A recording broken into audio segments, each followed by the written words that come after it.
അമ്മയിൽ തല്ല്, തല്ലോടെ തല്ല്. പല തമാശ കഥാപാത്രങ്ങളും അതുപോലെ പല കൊമേഡിയൻസായിട്ടൊക്കെ നമ്മുടെ മുന്നിൽ പെരുമാറുന്ന സാംസ്കാരിക ഔന്നിത്യങ്ങളുടെ, കലയുടെ കുലപതികളുടെ കുല ഒടിഞ്ഞു വീഴുന്ന കാഴ്ചകളും ചർച്ചകളുമാണ് ഇപ്പോൾ നടന്നുകൊണ്ടിരിക്കുന്നത്.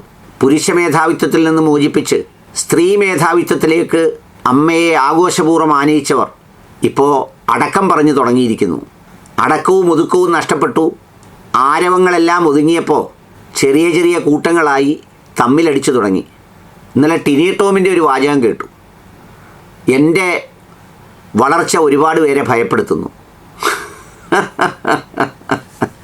എന്ത് വളർച്ചയാണോ ടിനി ടോമിനുള്ളതെന്ന് എനിക്ക് മനസ്സിലാവുന്നില്ല. അദ്ദേഹം ഏതാനും നാളുകൾക്ക് മുമ്പ് ഒരു പ്രസ്താവന ഇറക്കി. അതായത് സാക്ഷാൽ പ്രേം നസീർ അദ്ദേഹത്തിന് സിനിമ നഷ്ടപ്പെട്ടപ്പോൾ ഒരുങ്ങി ഓരോ സ്റ്റുഡിയോയിലും രാവിലെ മുതൽ വേഷം തരുമോ എന്ന് പറഞ്ഞ് നടന്നിരുന്നു എന്നാണ് പുള്ളിയുടെ സ്റ്റേറ്റ്മെൻറ്റ്. പ്രേം നസീറിൻ്റെയൊക്കെ ചെരുപ്പിൻ്റെ വാറിൻ്റെ ഒരു വില പോലും ഇല്ലാത്ത കുനി ടോമാണ് അത് പറഞ്ഞത്. പ്രേം നസീറുമായി അടുത്തിടപഴകിയവരും സഹകരിച്ചവരും ഇടപെട്ടവരുമൊക്കെ ഏറ്റവും പെരുമാറ്റത്തിൽ മാന്യതയുടെ ആൾരൂപമായിട്ടാണ് ഇപ്പോഴും അദ്ദേഹത്തെ സ്മരിക്കുന്നത്, കാണുന്നവർ ഓർക്കുന്നത്. അദ്ദേഹത്തെയാണ് പുള്ളി പറഞ്ഞത്. പിന്നെ പുള്ളി വല്ല വിധേനയും മാപ്പും അതും ഇതുമൊക്കെ പറഞ്ഞ് ഫൗണ്ടേഷനിലൊക്കെ പോയി പറഞ്ഞൊപ്പിച്ചാണ് തീർത്തത്. ഇതൊക്കെ കേവലം അബദ്ധ പ്രസ്താവനകളൊന്നുമല്ല, ഉള്ളിലുള്ളത് അറിയാതെ തികട്ടി വരുന്നതാണ്. അമ്മയിലെ ഒരു സ്ഥിതിവിശേഷം എന്താണെന്ന് ചോദിച്ചാൽ, ഈ അമ്മയിൽ വനിതാരത്നങ്ങൾ പിടിമുറുക്കി എന്നൊക്കെ പറയുമ്പോഴും ആ വനിതാരത്നങ്ങളെല്ലാം നമ്മൾ സാധാരണ പണ്ട് ചില വാചകത്തിൽ പറയുമല്ലോ, എല്ലാ പുരുഷൻ്റെയും വളർച്ചയ്ക്ക് പിന്നിൽ ഒരു സ്ത്രീയുണ്ട്, എല്ലാ സ്ത്രീയുടെയും ആരോഗ്യത്തിനും സൗന്ദര്യത്തിനും പിന്നിൽ ഒരു പുരുഷനുണ്ട് എന്നൊക്കെ ഒപ്പിച്ച് പറയുന്നത് പോലെ ഇതിൽ വനിതകൾ മുന്നിലിരുന്നുവെങ്കിലും പിന്നിൽ നല്ല തന്ത്രശാലികളും കൗശലക്കാരുമായ പുരുഷ കേസരികൾ ധാരാളമുണ്ട്. അവരാരും വനിതകളാണ് അമ്മയുടെ തലപ്പത്തേക്ക് വരാൻ പോകുന്നതെന്ന് മുൻകൂട്ടി ഒരു ആഹ്വാനവും നടത്തുകയോ ഞങ്ങൾ മാറുമെന്ന് പറയുകയോ ചെയ്തില്ല. അങ്ങനെ പറഞ്ഞിരുന്നുവെങ്കിൽ ഒരുപാട് വനിതകൾ ചിലപ്പം മത്സരരംഗത്തേക്കൊക്കെ വന്നേനെ. ഇത് അവരാരും ഒന്നും മിണ്ടാതെ നയം വ്യക്തമാക്കുന്നു എന്ന സിനിമയിൽ പറയുന്നത് പോലെ അപ്പൻ ജീവിച്ചിരിക്കുമ്പം ഞാൻ വെടിവെക്കത്തില്ലെന്ന് പറഞ്ഞതുപോലെ ആരും വെടിവെക്കത്തില്ല, രണ്ട് മഹാ അപ്പന്മാർ ജീവിച്ചിരിക്കുമ്പോൾ എന്ന് കരുതിയാണ് എല്ലാവരും നിന്നത്. അവസാന നിമിഷമാണ് ഇവർ പത്രിക കൊടുക്കുന്നതും അപ്പോഴാണ് അപ്പന്മാർ ഇനി ആരും വേണ്ട അവരായിക്കോട്ടെ എന്ന് തീരുമാനിക്കുന്നത്. അങ്ങനെയാണ് ഇവർ രംഗത്തേക്ക് വരുന്നത്. അതിൽ സാക്ഷാൽ ശ്വേതാ മേനോൻ എന്നൊക്കെ പറയുന്ന മഹാനടിക്ക് പണ്ടെങ്ങൊക്കെ ഉണ്ടായ കഥാപാത്രത്തിനപ്പുറത്ത് ഇപ്പോൾ ഉള്ള പശ്ചാത്തലം ഈ പറയുന്ന സംഘപരിവാർ സംഗതികളുടെ ഒക്കെ ചേർന്ന് നിൽക്കുന്ന ഒരു സമീപനത്തിൻ്റെ തുടർച്ചയായി ഉണ്ടാകുന്ന അനുരണനങ്ങളാണ് ഇതിനുള്ളിൽ കാണുന്നതല്ല. 3 ഗ്രൂപ്പാണ് ഇതിലുള്ളത്. ഒന്ന് സാക്ഷാൽ ശ്വേതാ മേനോൻ മാഡത്തിൻ്റെ നേതൃത്വത്തിലുള്ള ഗ്രൂപ്പ്. ആ ഗ്രൂപ്പിൽ നമ്മുടെ സുരേഷ് ഗോപി സാർ അടക്കമുള്ള ആളുകളുണ്ട്. അപ്പം നിങ്ങൾ ചോദിക്കും മമ്മൂട്ടിയും മോഹൻലാലും എവിടെയാണ്? അവർ രണ്ടുപേരും മഹാനടന്മാരോടൊപ്പം മഹാഷണ്ണന്മാരുമാണ്. അവരെല്ലായിടത്തും ഉണ്ട്. പിന്നെ രണ്ടാമതൊരു സംഗതിയുള്ളത് കുക്കു പരമേശ്വരൻ എന്ന് പറയുന്ന മാഡത്തിൻ്റെ നേതൃത്വത്തിലുള്ള ഒരു ഗ്രൂപ്പ്. ഈ 2 ഗ്രൂപ്പുകളുടെയും പിന്നിൽ വളരെ മിടുക്കനും ബഹുമിടുക്കനുമായ ദിലീപ് സാറുണ്ട്. ദിലീപ് സാറിന് അങ്ങനെ എല്ലാ തരത്തിലും ആകപ്പാട് കളി തെറ്റിപ്പോയത് ആ അതിജീവതയുടെ വിഷയത്തിൽ മാത്രമേ ഉള്ളൂ. ബാക്കി അദ്ദേഹം ഒരു മികച്ച കളി അടുക്കുകാരനും കളി മിടുക്കുകാരനും കളിക്കാരനും ഒക്കെയാണ്. ഒരുപാട് കളിച്ചാണ് കുറേ വർഷങ്ങൾ അങ്ങനെയായി ഈ ഫീൽഡിൽ നിന്ന് അങ്ങ് പുറത്തു പോകേണ്ടി വന്നത്. അത് ഉടയതമ്പുരാൻ കളിച്ച കളിയാണ്. പിന്നെ മൂന്നാമതായൊരു ഗ്രൂപ്പുള്ളത് വലിയ നിസ്വാർത്ഥരും നിസ്സംഗരും ധാർമ്മികരുമെന്ന് തോന്നിപ്പിക്കുന്ന നമ്മുടെ ജോയി മാത്യു സാറ്, ചേർത്തല ജയൻ എന്നൊക്കെ പറയുന്നവരടങ്ങുന്നത്. അവർ ഒരു കാര്യമുള്ളത്, അവർക്ക് നിലപാടുണ്ടോയെന്ന് ചോദിച്ചാലുണ്ട്, ഇല്ലയോ എന്ന് ഒന്നുകൂടെ ഉറച്ചു ചോദിച്ചാൽ ഇല്ല. അങ്ങനെ നിന്നു പോകുന്ന ആളുകളാണ്. ഇതിനിടയിലാണ് ലക്ഷ്മിപ്രിയയെപ്പോലുള്ള മലയാളത്തിൻ്റെ മകുടോദാഹരണത്തിന് മഹനീയമായ മാതൃകയായി മലയോളം ഉയർത്തിക്കാട്ടാവുന്ന മാന്യദേഹമായ ലക്ഷ്മിപ്രിയയെപ്പോലെയുള്ള കടുത്ത താരങ്ങളുമുണ്ട്. എല്ലാവരും കൂടിയാണ് ഇപ്പോൾ ഇത് കൊഴുക്കുന്നത്. ഇതിൻ്റെ വിഷയം ആരംഭിക്കുന്നത് സംഗതി അമ്മയുടെ പരിപാടി, ജനറൽ ബോഡി അല്ലെങ്കിൽ കുടുംബസംഗമം ഒക്കെ വരുമ്പോൾ സ്പോൺസർ ചെയ്യാൻ ഒരുപാട് ആളുകൾ വരും.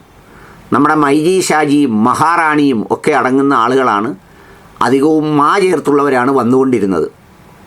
അപ്പോഴാണ് പുതുതായി നമ്മുടെ ദല്ലാൽ നന്ദകുമാർ സാറുമായിട്ടൊക്കെ ബന്ധമുണ്ടെന്ന് പറയപ്പെടുന്ന ഒരു അമ്പലത്തിൻ്റെ പരസ്യം വരുന്നത്. ദൈവവിശ്വാസികളുടെ കാര്യമൊന്ന് ഓർത്ത് നോക്കണേ. ലോകത്തെ മുഴുവൻ സംരക്ഷിക്കുന്ന, ലോകത്തെ മുഴുവൻ നിലനിർത്തുന്ന, പ്രപഞ്ചങ്ങളെ നിലനിർത്തിക്കൊണ്ടു പോകുന്ന ദൈവിക ചൈതന്യത്തിൻ്റെ പരസ്യത്തിന് പാവപ്പെട്ട ഭക്തർ കടം വാങ്ങിച്ചും എരന്നും ഗതികേട് കൊണ്ടും അവരുടെ ജീവിതവും ഒക്കെ ഒന്ന് മെച്ചപ്പെടാൻ വേണ്ടിയോ മറ്റുള്ള കാര്യങ്ങൾക്കോ കൊടുക്കുന്ന നാണയത്തുട്ടുകൾ അടക്കമുള്ള രൂപയിൽ നിന്നാണ് കോടിക്കണക്കിന് രൂപയുടെ സ്പോൺസർഷിപ്പ് കൊടുത്ത് ജീവിതത്തിനകത്തും പുറത്തുമൊക്കെ പൂർണ്ണ ദൈവികതയുള്ള ഇവരുടെ പരിപാടിയിൽ സ്പോൺസർമാരാകുന്നത്.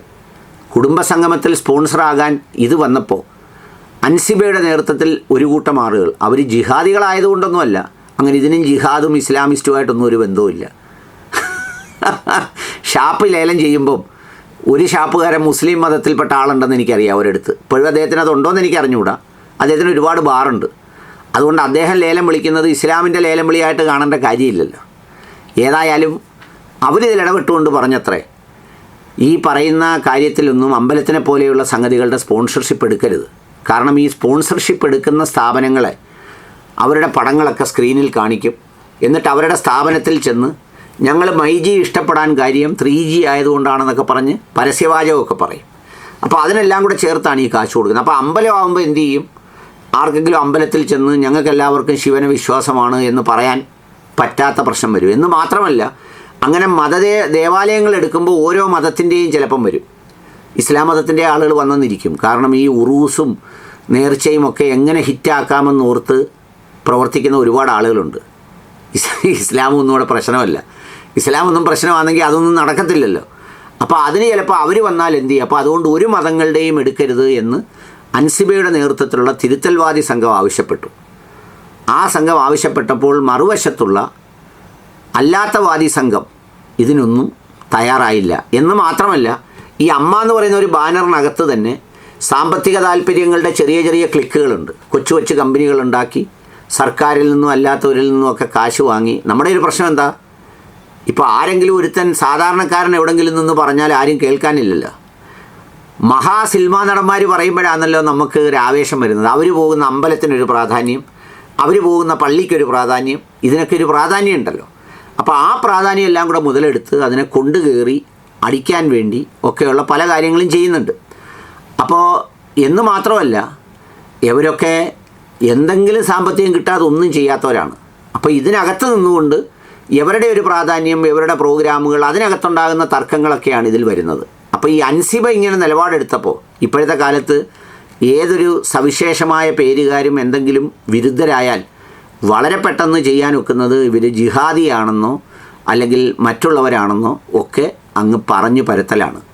ഇപ്പോൾ കോക്രോച്ച് ഉണ്ടല്ലോ, പാറ്റകളിൽ പോലും പാകിസ്ഥാനികളെയും ബംഗ്ലാദേശികളെയും ജിഹാദികളെയും തപ്പുന്നുണ്ട്. അതുപോലെ ഇതിനകത്ത് ടിനിടോൺ തപ്പി അടിച്ച വാചകങ്ങളാണ്, അഭിഹിത കഥകളാണ് ഇപ്പോൾ ചർച്ച ചെയ്തിരിക്കുന്നത്. പുള്ളി അങ്ങ് നല്ലവനും അങ്ങനൊന്നും പറയാത്ത ആളുമാണെന്നൊക്കെ ചിലർ സർട്ടിഫൈ ചെയ്യുന്നത് പാൽ അരിച്ചു കൊടുക്കുന്നവരും വെള്ളശീലയ്ക്ക് തടുക്കിടുന്നവരുമാണ്. അത്യാവശ്യമൊക്കെ പണി പുള്ളിയുടെ കയ്യിലുണ്ട്. പുള്ളിയുടെ കയ്യിൽ മാത്രമല്ല, എല്ലാവരുടെയിലും ഉണ്ടല്ലോ ഒരു വെടിക്കുള്ള മരുന്ന്. ഏതായാലും അതെല്ലാം കൂടാണ് ഇതിൽ വന്നിരിക്കുന്നത്. അപ്പോൾ അതുകൊണ്ട് ഇതിൽ പൊതുസമൂഹം എന്നുള്ള നിലയിൽ ആകെ ശ്രദ്ധിക്കാൻ ഇതിനകത്ത് 2-3 കാര്യങ്ങളേ ഉള്ളൂ. ഒന്ന്, ഇതിൽ ഒന്നും ഇടപെടാതെ ദൂരെ മാറി നിൽക്കുക. 2, ഈ ദേവാലയങ്ങളിലും ബാക്കിയുള്ള സ്ഥലങ്ങളിലുമൊക്കെ കൊണ്ടിടുന്ന കാശ് അവിടെ കൊണ്ടിട്ട് അവരെ വഴികേടിലാക്കാതെ സ്വന്തത്തിലോ ബന്ധത്തിലോ അയൽ വീട്ടിലോ സ്വന്തം ജാതിയിൽപ്പെട്ടവർക്ക് വേണമെങ്കിലും കൊടുത്തു, എവിടെങ്കിലുമൊക്കെ കൊടുത്ത് നന്മ ചെയ്യാൻ വേണ്ടി പരിശ്രമിക്കുക എന്നതാണ് ഏറ്റവും നല്ല മാർഗം. അത്രയേ ഉള്ളതിൽ ഗുണപാഠം.